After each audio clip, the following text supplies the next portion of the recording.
there's no reason why you shouldn't attend, really. Today's episode is sponsored by Network Live-in Care. Live-in Care is an alternative option to moving into a residential care home. And at Network Live-in Care, they provide fully trained carers with a minimum of 2 years' experience to live alongside you in the comfort of your own home.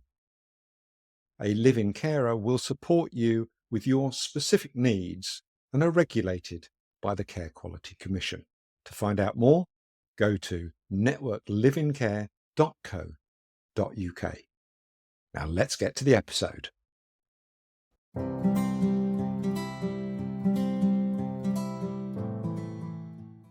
Hi and welcome to the Chasing Care podcast. On today's episode, it's a bit of a special. In Birmingham, we've got the Care Show in October, between the 9th and the 10th of October. And I'm delighted to say that we've got Matthew Moore with us, who's the show organiser. He's the show manager. So he's going to tell us all about why people should be bothering to attend. Now, for some, they'll be thinking, it's just all about suppliers. No, there might be 250 odd suppliers there, yes, but there's also 170 odd expert speakers. There's 130 CPD accredited conference sessions and 8 training zones. And that's only the stuff that I've read on their own website. But Matthew, welcome to the Chasing Care podcast. Yeah, perfect. Thank you to have me on that one. Before we start, and I know that we're going to talk about the show, but just give people a little bit of an insight as to who you are. Yes, of course. So my name's Matthew Moore. I'm the show manager for the Care Show. So sort of start off my career, I started off in publishing, in all fairness, and I started off on a magazine called The Care Home Environment. And from there, I had a passion of working within social care, seeing the passion of how people are to just providing amazing care for people won me over, and I've wanted to stick within the sector ever since. And then from there, I moved on to Closer Still Media and started help organising the Care Show from there, and have progressed my career from that. And still, from day one, the sector amazes me, and I'm absolutely in love with it.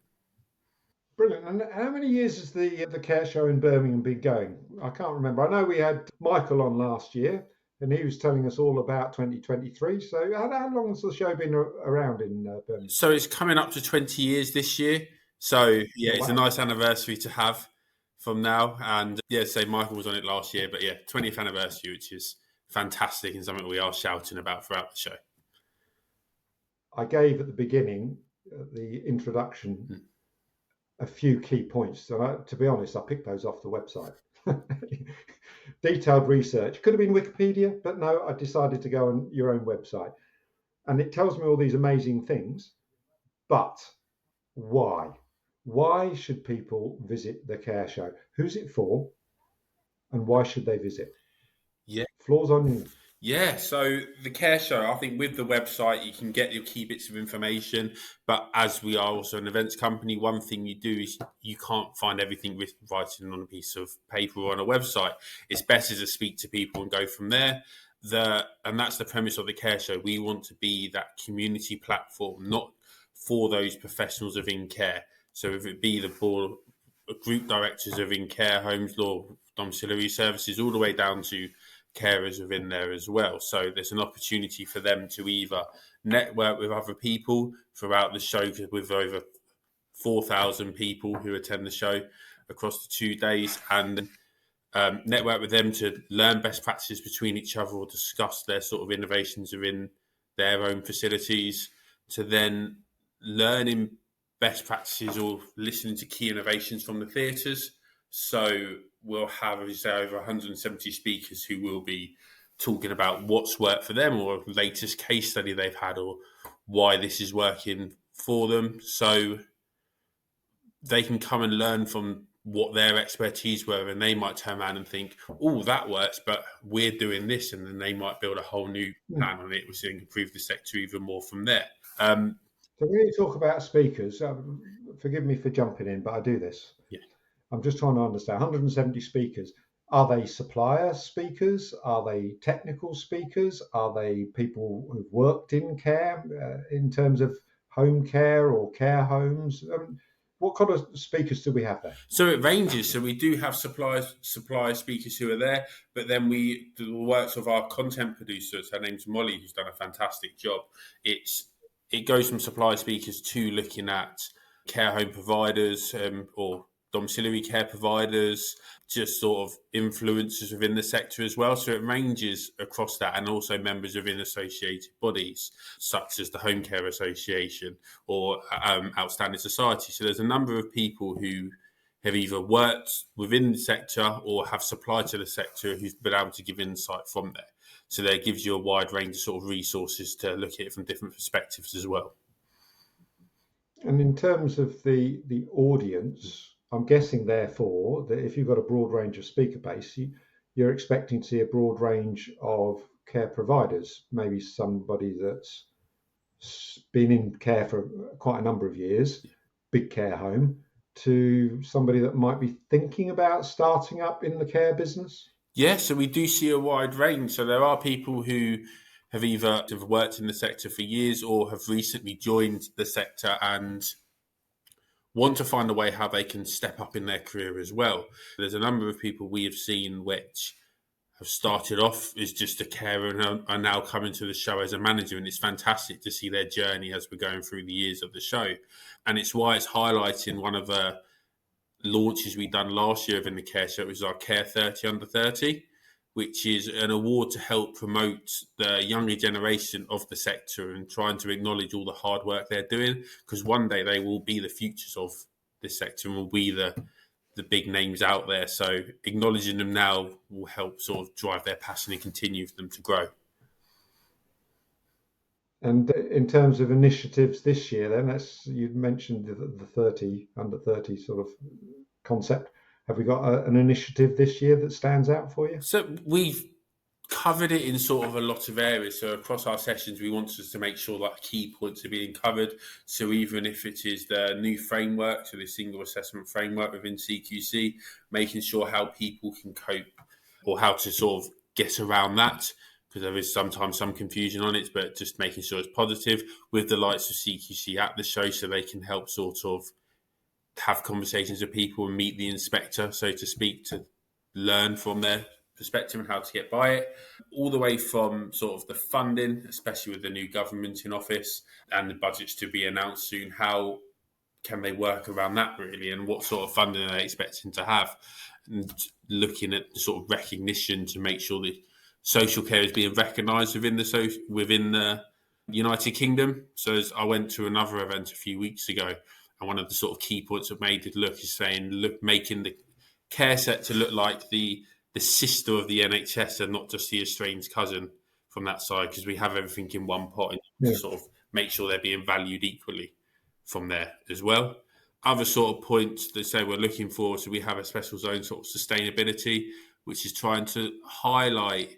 So one of the main things is sort of the equipment which is used day to day. So for example, stuff like lifting equipment, mobility equipment, how much of that can potentially go to waste within there, and then offering guides about how they can benefit, how they can sort of remain sustainable within their home as well, within their facilities as well from there. But we have other things which have been at the show before, so such like our Outstanding Society Learning Lounge, so a number of care providers who have received outstanding recommendation from CQC, and then providing best practices of how everyone else can be outstanding from there, all the way to sort of our Appetito Lounge, where people are able to come and sort of preview their foods and get an understanding of where it is as well. The Outstanding Lounge, I'd highlight that one. I was at the show last year, and I think it's absolutely incredible that people from within the industry that have achieved an outstanding ranking with CQC, the Care Quality Commission, are willing to take time out of their day to stand there and tell others that are not outstanding how to become outstanding. It's not an area where people are out for themselves and trying to go from that. We all have the same common goal, where we continue making the sector great and providing the best possible care that can, well, from a business aspect, you can understand it's amazing to see. But then if you think about it from a consumer point of view, with parents or grandparents who are in care facilities, seeing this passion from these people is absolutely amazing. You know that they're going to going into the right hands of people who do this job fantastically and do care about other people. Just like to take a short break from the show. My name's Gavin Chase. I'm your host of the Chasing Care podcast. And I'd just like to say how grateful I am to all of the people that are following and subscribing to the show. But there's always a bit more room to grow. So please, if you haven't yet, subscribe below, like, share, and follow. The Chasing Care podcast is available across all of your favourite podcasting platforms and also on YouTube. Let's get back to the show. That's an interesting question that you just raised there. The show historically has been very much about care providers and people within the industry. So it's a bit of a B2B sort of environment. And the reason for that is you can sell anything from a paperclip to a care home almost, couldn't you, in terms of the sort of supplies that are there. But you sort of mentioned about the passion in the industry and how that is on show. Is the show therefore of any value to anybody that might be thinking about what to do with mum or dad in the future in terms of care? Because it's a very complex industry. It is a very complex industry, and I say the content has been a lot more drive for B2B from there, but there's always aspects of where you can learn from a carer's point of view. So it is open for people to attend the show.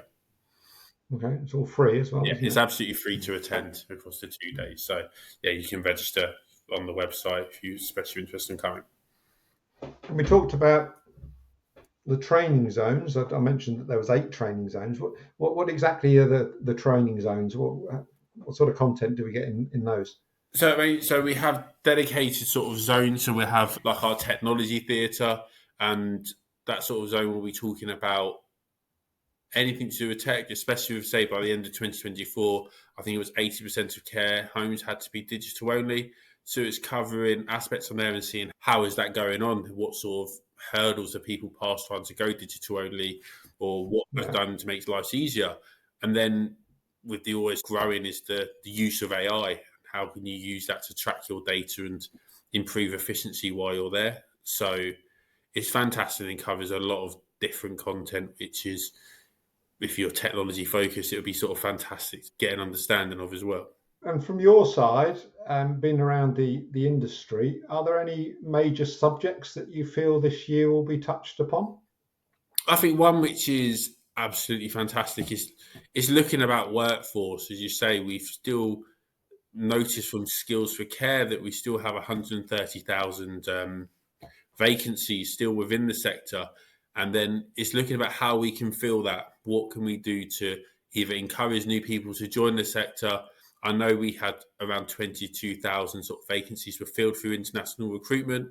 How can we do that and continue to drive and have that sector thriving as it sort of used to be? Well, still is thriving, but to fill those gaps in the vacancies as well, to not be short-staffed.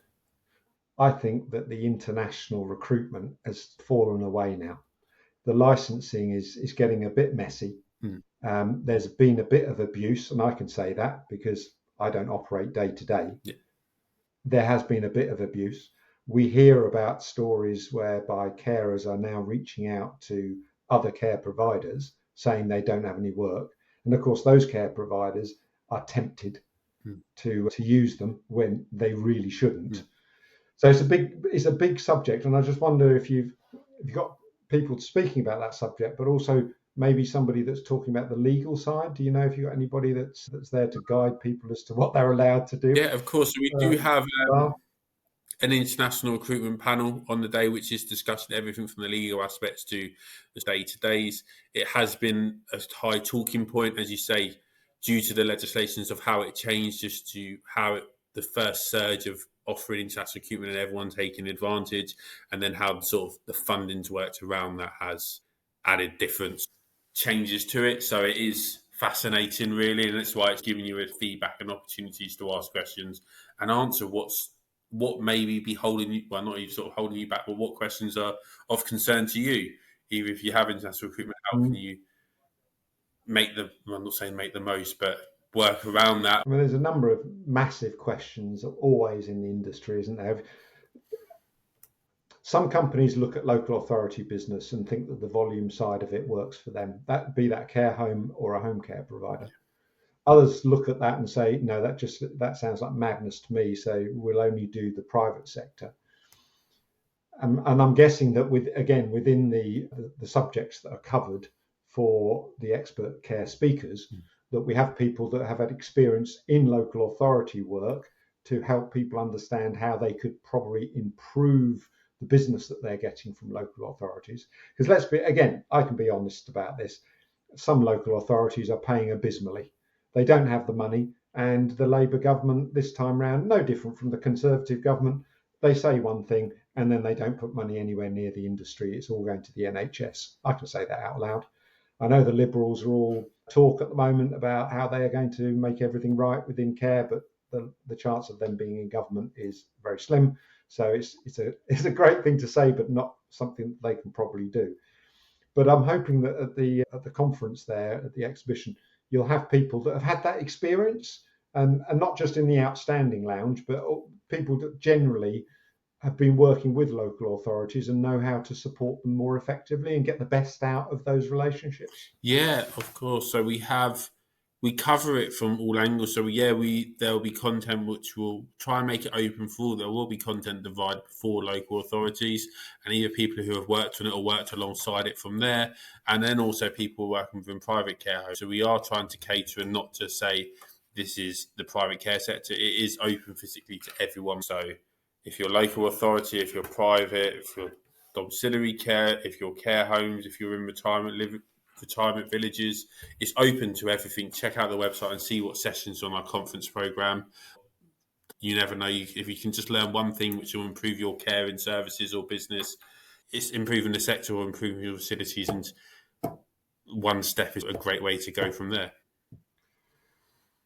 The conference, therefore, or the exhibition, is not just a supplier event. Then it's a learning, personal development, business development. You talked about CPD. What does that mean to people who might be attending? Because not everybody, although they should, might not understand exactly what a CP accredited conference session would be. Yeah, of course. The CPD is continuing professional development. So it is just how to maintain on top of all the legislations within your career. With social care, is always that one where it's more internally, like within private companies, they'll request CPD, but it's not like a legal legislation within like other sectors. But it's a great way to recognise what you've done. So at the show, any sessions were CPD accredited, we can send you back sort of certificates to say you have attended this session, you have got X amount of hours sort of for CPD points, and it can just show either through current employers or if you wanted to look at future employers, you can turn around and say, look, I am maintaining up to date with the sector and these are my CP certificates to prove it as well. So then that helps either the businesses that you work for, or it's going to help yourself within career development to show that you are on top and being proactive within yourself. Okay. And will the Care Quality Commission and other bodies be there? Yes, so Care Quality Commission have got a stand and they're doing their Meet the Inspector.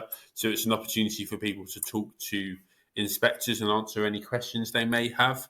From there, and as you say, the other ones like Home Care Association is present there and we have their own lounge near their home care theatre, which will be covering content around there. A number of associations, the likes of Care England, will be there as well. There's a number of different associations of professional bodies if you want to speak. Sounds to me as if somebody's thinking about starting up a home care business, which is something lots of people like to think about, that there might be the opportunity to pick people's brains before they decide to follow that up. And one thing that jumps into my head here is there's a lot of franchises out there. There's many franchises out there in the care sector. Is there any representation there about what franchising is and how people might look at franchising? Yeah, so throughout the shows, you've always had someone exhibiting who provide franchising options. If it's something of interest, there'll be people who offer franchising, and that's, as I say, that's the dream of the show. You're networking, you're meeting new people, you're meeting old friends as well. So you never know what you're going to come across. You might come across that opportunity where you think, actually, yeah, I'm ready to make the leap and start my own business. Let's go down this option as well. So, yeah. I'm guessing your argument, therefore, is that coming back to what you did say, which is the show's for everybody, Yeah. absolutely everybody. It's save you running around the UK trying to meet a load of people on different days of the week. Just come to the Care Show on the 9th and 10th of October, and absolutely anybody and everybody is going to be at the Care Show that has anything to do with care. Yeah, of course. It's 100% free to attend. So yeah, come along. Learning that one piece of valuable thing could change everything within your life. There's no reason why you shouldn't attend, really. There's no reason why you shouldn't attend. Well, that's a great way to end our conversation today. Thank you for Matthew to make it absolutely clear to people that were having some doubt about attending that they absolutely should, because it's the place to be between the 9th and the 10th of October at the Birmingham NEC. It's the Care Show 2024. Matthew, it's been a pleasure. Thanks for your time today. Perfect. Thank you very much.